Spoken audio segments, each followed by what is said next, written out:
Halo teman-teman, ATLM Indonesia di mana saja berada. Semoga teman-teman selalu sehat dan dilimpahkan banyak rezeki. Dan pastinya kali ini kita membahas ya materi biologi sel dan genetika. Jadi materi inisiasi perkuliahan pertama yaitu pengantar perkembangan biologi sel. Nah ini spesial untuk mahasiswa D3 Teknologi Bank Darah atau TBD. Oke, kita langsung saja menyimak teman-teman biologi sel diawali dengan pengantarnya lebih dahulu. Biologi sel merupakan ilmu yang mempelajari dan membahas mengenai sel, termasuk fungsi dan komponen sel serta reproduksi sel dan kelainan sel. Jadi di sini ada fungsinya, ada komponennya, reproduksi dan kelainannya. Jadi di sini komplit ya. Nah, biologi sel ini sebenarnya merupakan bagian dari bidang ilmu biologi kedokteran. Sangat penting berkontribusi dalam pelayanan darah sebagai dasar mempelajari ilmu lainnya. Misalnya biologi manusia, genetika dasar, imunologi dasar, biologi molekuler, dan sebagainya. Nah, dasar dari biologi sel ini adalah sel ya.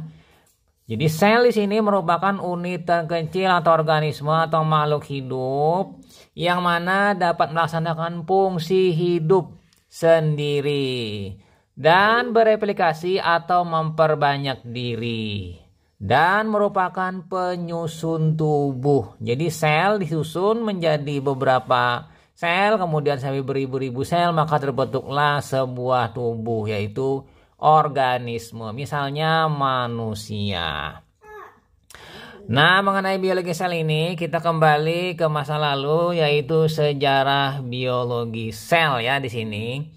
Ilmuwan pertama yang membuat mikroskop dan lensa pembesar adalah Zacharias Janssen pada tahun pertengahan 1500. Jadi sini sangat sederhana sekali dasar-dasar mikroskop. Lalu pada abad 17 di awalnya yaitu Galileo Galilei menemukan alat dua lensa yang menggambarkan struktur tipis dari mata serangga. Jadi disusun ya lensanya. Kemudian lanjut lagi di sejarah dan ini tahun 1665 Robert Hooke melakukan pengamatan pertama mengenai sel pada irisan jaringan gabus ubi kayu. Lalu dia memperkenalkan istilah Latin cellulae yang berarti ruangan kecil atau rongga kosong. Robert Hooke ini dikukuhkan sebagai penemu sel. Jadi kalau misalnya ditanyakan penemu sel itu adalah Robert Hooke. Nah, tahun 1674 Anthony van Leeuwenhoek ini menggunakan mikroskop. Ya, mikroskopnya sederhana, masih sederhana. Dengan menggunakan rendaman air jerami dapat meneliti sel-sel bebas dan melihat adanya bangunan di tengah sel yang sekarang dikenal dengan istilah inti sel. Nah, jadi Anthony van Leeuwenhoek ini sudah merupakan hal yang lebih modern ya dalam meneliti dengan menggunakan lensa yang disusun sehingga disebut dengan mikroskop. Nah, masih dalam sejarah di sini Robert Brown 1831 menyatakan sel merupakan suatu ruangan kecil yang dibatasi oleh membran yang di dalamnya terdapat cairan sitoplasma, yaitu protoplasma. Nah, tahun 1839 fisiologiwan Purkinje memperkenalkan istilah protoplasma bagi zat hidup dari sel. Jadi protoplasma di sini menurut Purkinje tidak memberi pengertian kimia dan fisika yang jelas, tapi dapat dipakai untuk menyebut semua zat yang terorganisir dalam sel. Jadi dalam sel itu baik yang terlarut dan tidak terlarut itu adalah protoplasma.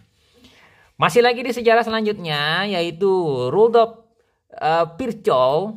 Ya, di sini sesuai gambar pada tahun 1857 menyatakan bahwa sel berasal dari sel yang ada sebelumnya. Jadi sel membelah menjadi dua sel yaitu dengan berkembang biak. dan mengeluarkan teori biogenesis, life from life. Nah, jadi hidup dari kehidupan ya. Nah, Matthias Leiden, ahli botani, menyatakan bahwa semua tumbuhan tersusun dari sel. Nah, ini teori tumbuhan ya. Sekarang kita ke Theodor Schwann, ini ahli zoologi binatang. Tahun 1939 dia menyatakan bahwa sel bagian dari organisme dan semua makhluk hidup tersusun atas sel-sel yang disebut sebagai teori sel. Di sini teori sel ya. Nah, kemudian dari kedua ilmuwan botani dan zoologi ini, maka keduanya sebagai bapak sitologi modern. Jadi ada yang ahli tumbuhan, ada yang ahli hewan. Oke, lanjut lagi kita ya, masuk di pengamatan sel. Ini ada mikroskop elektron. Nah, pengamatan sel itu dapat dilakukan dengan mudah dengan bantuan mikroskop. Jadi mikroskop ini mikroskop prototipe, mikroskop berkembang, monokuler, binokuler, dan mikroskop listrik, lalu jadi mikroskop elektron. Nah, mikroskop merupakan alat yang digunakan untuk mengamati mikroorganisme yang tidak bisa dilihat dengan mata ya, dengan mata biasa atau mata telanjang. Jadi karena kemampuan mikroskop ini ada di kekuatannya adalah dua lensa. Jadi ada lensa objektif dan ada lensa okuler. Objektif itu di bawah, okuler di atas ya, dekat dengan mata. Nah, mikroskop dapat memperbesar objek pengamatan hingga 40 kali, 100 kali hingga 1000 kali.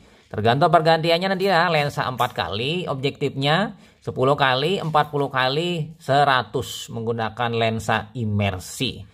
Nah, okulernya variasi, ada yang 10 kali, ada yang 5 kali atau 15 kali. Tapi paling banyak modern saat ini okulernya 10 kali.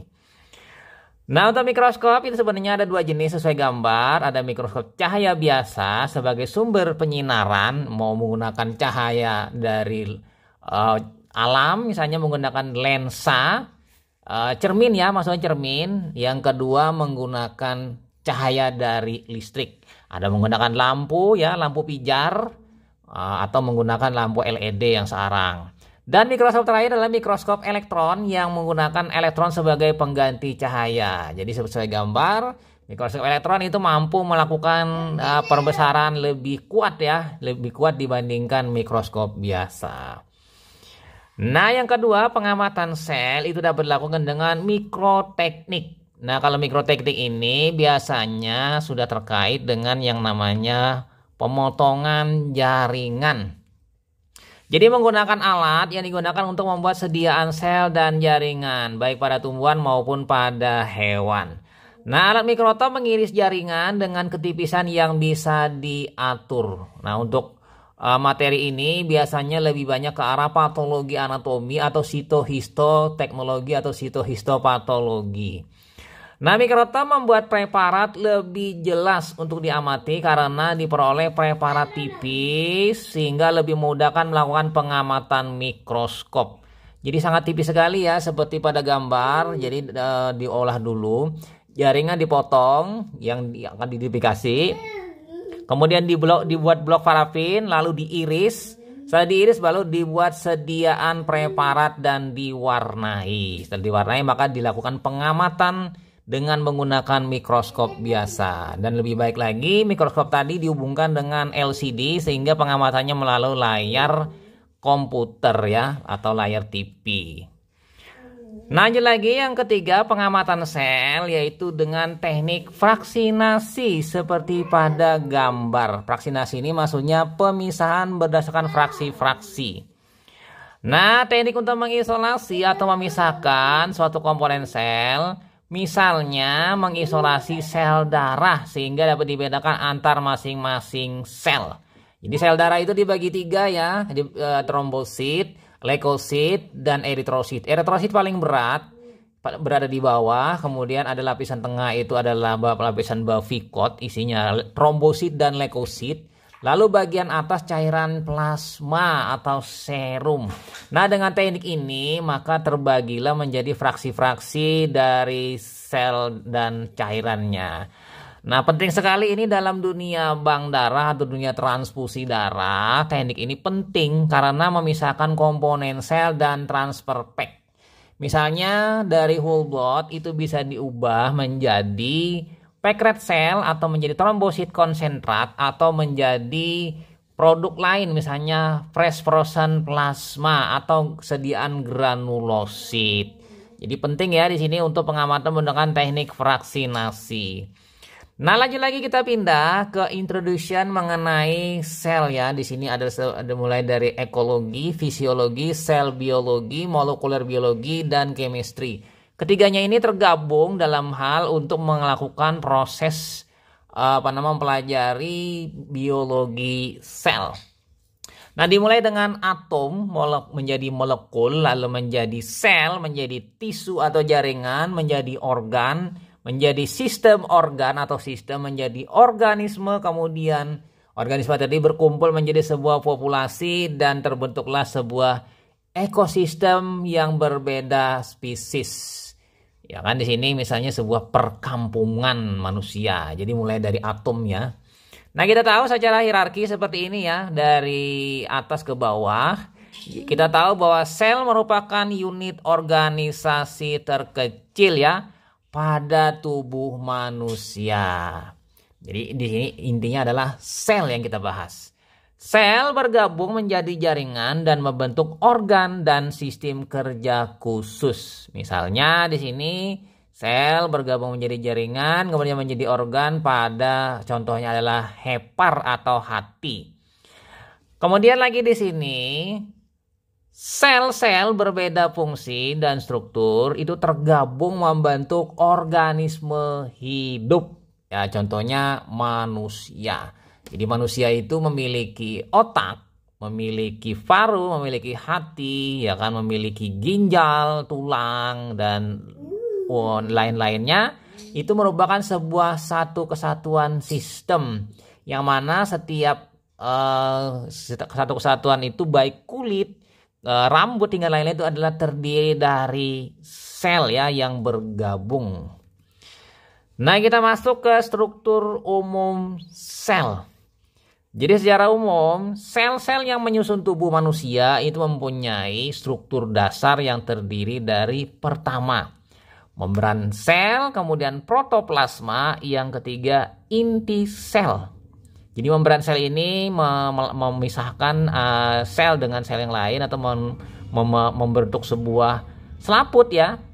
Sementara protoplasma isinya, lalu yang bagian tengahnya adalah inti sel atau nukleus.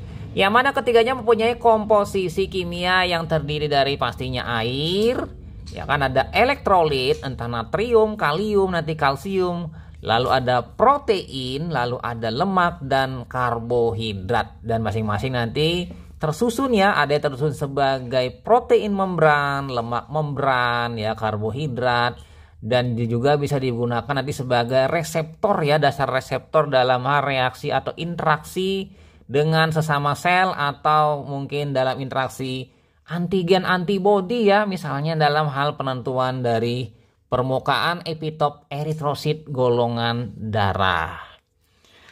Nah, lanjut lagi di sini untuk komposisi sel, teman-teman bisa melihat di sini ya. Itu ada 30-70% ya kan, di situ ada 70% air, 30% zat kimia lain. Nah, zat kimia lain ini komposisinya ada 15% protein estimasinya ya. 40% molekul kecil, di situ kemudian ada RNA, kemudian ada fosfolipid, DNA, dan polisakarida. Untuk lebih jelasnya ya seperti ini, sel tersusun atas senyawa organik dan anorganik. Nah, senyawa anorganik terdiri atas air 75-85% estimasinya. Dan senyawa organik terdiri 10-20% tersusun atas protein, karbohidrat, dan unsur mineral ya. Sementara proteinlah di sini yang sangat diperlukan dalam pembentukan DNA dan RNA sebagai materi genetik yang mewariskan sifat induk kepada keturunannya. Jadi dalam sel ini Yang paling penting itu adalah yang perlu diperhatikan adalah proteinnya. Jadi protein di sini yang paling penting dalam sebuah komposisi sel. Nah, lanjut lagi ya teman-teman, kita pindah ke fisiologi sel. Jadi sel secara fisiologi ada 3 kemungkinan. Yang pertama kemungkinan dia mengalami isotonis, seimbang. Yang kedua hipertonis, itu dia mengkerut. Atau hipotonis, dia mengembang. Akibat di sini perbedaan konsentrasi ya di luar dan di dalam sel. Oke, kita lihat di sini ya. Air di dalam sel dalam keadaan isotonis atau seimbang. Tekanan luar dan dalam sel itu seimbang. Sehingga air tidak bisa keluar dan tidak bisa masuk. Ini idealnya. Namun pada kondisi tertentu nanti ada kadar air dalam sel terlalu rendah, hipertonis, misalnya terlalu banyak garam ya, maka akan menyebabkan terjadinya krenasi, selnya mengkerut. Mengkerut ini karena air keluar sel sehingga selnya mengkerut mengecil. Jadi air yang keluar tadi digunakan untuk melakukan proses pengenceran di luar sel. Akibatnya terjadi plasmolisis, lepasnya membran sel dari dinding sel. Nah, sementara keadaan ketiga, hipotonis. Di sini kadar air dalam sel terlalu tinggi. Hal ini dapat menyebabkan sel mengembang dan lisis. Itu karena masuknya air dari jaringan sekitarnya atau dari lingkungan sekitarnya ke dalam sel sehingga selnya menampung banyak air dan mengembang. Lama-lama mengembang dan pecah. Nah, kira-kira seperti itu ya. Ini dikaitkan dengan biasanya dengan eritrosit. Jadi eritrosit dalam media hipotonis, dalam media hipertonis, dan isotonis. Isotonis tetap, misalnya NaCl 0,9% sampai dengan 1%. Kalau NaCl 0,4% itu hipotonis, eritrosit akan pecah dan mengembang. Sementara apabila NaCl 1,5% maka itu adalah hipertonis. Nah, lanjut lagi ya teman-teman, di sini masih semangat. Kita masuk ke uniseluler dan multiseluler. Jadi selnya tunggal atau selnya banyak ya di sini yang maksudnya. Jadi setiap organisme hidup sebagai dapat makhluk hidup, ya dia sebagai uniseluler, bisa sebagai sel tunggal atau sebagai makhluk hidup multiseluler. Jadi misalnya di sini kita contohnya, kalau uniseluler itu adalah bakteri, protozoa, misalnya amuba misalnya, atau mungkin yang lainnya seperti plasmodium. Jadi dia itu adalah sendiri ya selnya. Jadi dia bereproduksi sendiri, membelah sendiri, dia merupakan sebuah sel tunggal sehingga dinamakan uniseluler. Sementara contoh multiseluler adalah manusia, tumbuhan, dan hewan. Jadi di sini bergabunglah sel-sel membentuk jaringan. Jadi sel ini menjadi sebuah satu sistem multi dan banyak sel. Misalnya adalah jaringan sel hati pada manusia. Nah, secara keseluruhan sel-sel manusia bekerja sama menjadi satu individu yang beraktivitas. Sehingga selnya disebut dengan satuan fungsional makhluk hidup. Jadi penting di sini ya mengenai satuan fungsional makhluk hidup adalah sel, bergabung menjadi sebuah individu. Nah, lanjut lagi kita pindah ke biologi molekuler. Jadi di sini biologi molekuler itu bedanya dengan biologi sel. Biologi molekuler itu mengenai fungsi dan organisasi pada makhluk hidup ditinjau dari struktur dan regulasi molekulernya secara molekul ya. Unsurnya atau komponen penyusunnya seperti interaksi molekul dalam kehidupan makhluk. Biasanya lebih menggambarkan adalah interaksi DNA, RNA, sintesis protein, serta bagaimana interaksi tersebut diatur. Jadi di sini kalau molekuler biasanya lebih mengarah ke arah mengenai RNA, DNA ya. Nah, lalu untuk salah satu terapannya dari teknologi biologi molekuler adalah teknologi cloning ya, cloning karena melibatkan DNA, RNA nanti. Nah, biologi molekuler merupakan ilmu multidisiplin. Jadi di sini mencakup biokimia, kita harus punya ilmunya, biologi sel juga punya ilmunya, dan genetika. Apabila sudah oke ketiga-tiganya ini, maka mempelajari biologi molekuler itu lebih mudah. Nah, jadi itu perbedaan biologi molekuler dibandingkan biologi sel. Nah, sebagai penutup dalam materi ini kita harus melihat dulu struktur membran sel di sini ya. Nah, struktur membran sel ini pada gambar di sini ada terlihat ya, ada yang hidrofob, ada yang bagian luar, ada bagian dalam, ada yang protein menjulur ya.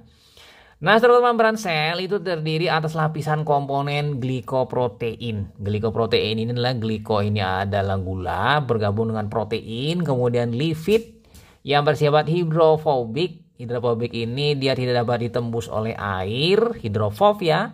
Dan bagian luar yang bersifat hidrofil. Hidrofil ini suka air. Dan karbohidrat yang memungkinkan terjadinya pertukaran secara molekuler. Berbagai zat yang dibutuhkan oleh kehidupan sel dan sekaligus barier. Barier ini pelindung ya, pelapis luar terhadap pertukaran atau masuknya organisme molekul ya yang tidak diharapkan oleh sel. Jadi tidak semudah itu untuk masuk suatu molekul atau suatu air atau suatu elektrolit tanpa harus ada proses, yaitu di sini adalah proses nanti pertukarannya berupa mungkin difusi, mungkin nanti ada prosesnya melalui transport aktif ya. Nah, ini dimainkan oleh dari membran sel ya dengan adanya struktur hidrofilik dan hidrofob dan adanya struktur protein yang menjulur sebagai sebuah kanal langsung. Nanti ada transport aktif ya yang difasilitasi. Nah, oke, itu saja teman-teman pengantar perkembangan biologi sel di awal pertemuan. Semoga bermanfaat bagi teman-teman semuanya. Sampai jumpa di video-video selanjutnya. Saya Marley pamit. Bye.